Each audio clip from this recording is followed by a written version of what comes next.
Mr. Bunting.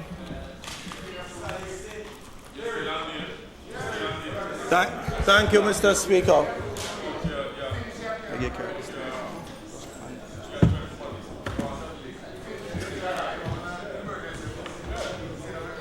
Mr. Speaker, I rise to support the motion of the Honourable Leader of the Opposition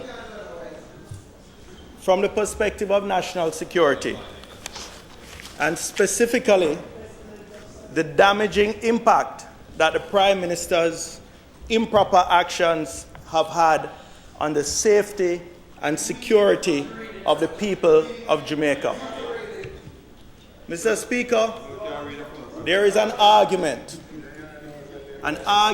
being peddled by the apologists, the spin doctors, and others heavily invested in the JLP administration.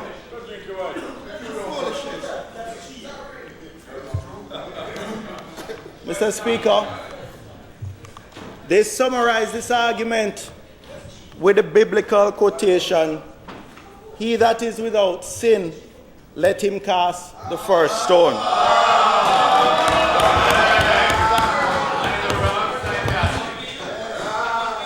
Mr. Speaker,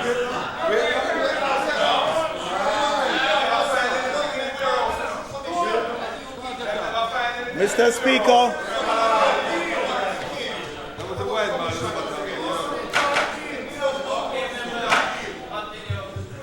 Mr. Speaker, this was not a biblical invocation to mediocrity. It was a warning against arrogance and self-righteousness in speaking the truth. It is not a charter to engage in a free-for-all where nothing matters. It is a challenge to be fair and humble while still holding others accountable. Mr. Speaker, from almost the beginning of this sordid affair,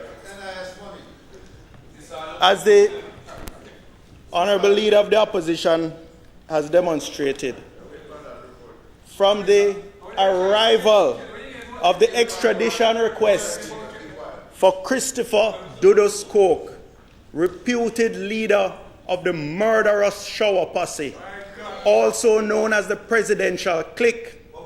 From the very beginning, Mr. Speaker, the Prime Minister and certain of his collaborators in the cabinet, the executive and the Jamaica Labour Party almost immediately commenced acting outside of the normal legal and diplomatic channels provided under the Extradition Act and the Mutual Legal Assistance Treaty.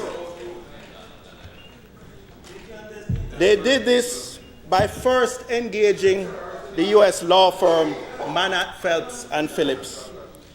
Secondly, by diverting improperly, it seems almost the entire resources of the Attorney General's Department to the objective of finding some defect in the extradition request or some other reason to stall, to delay, to frustrate, or to prevent the legitimate extradition request. And third, they set out to deliberately conceal these improper activities. Mr. Speaker,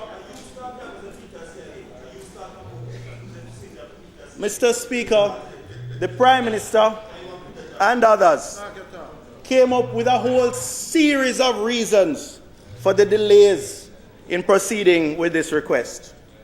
First, we heard the request for extradition was not properly served.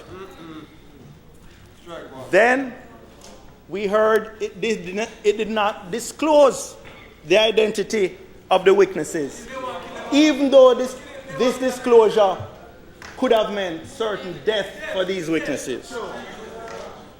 And after those initial excuses were refuted, we then started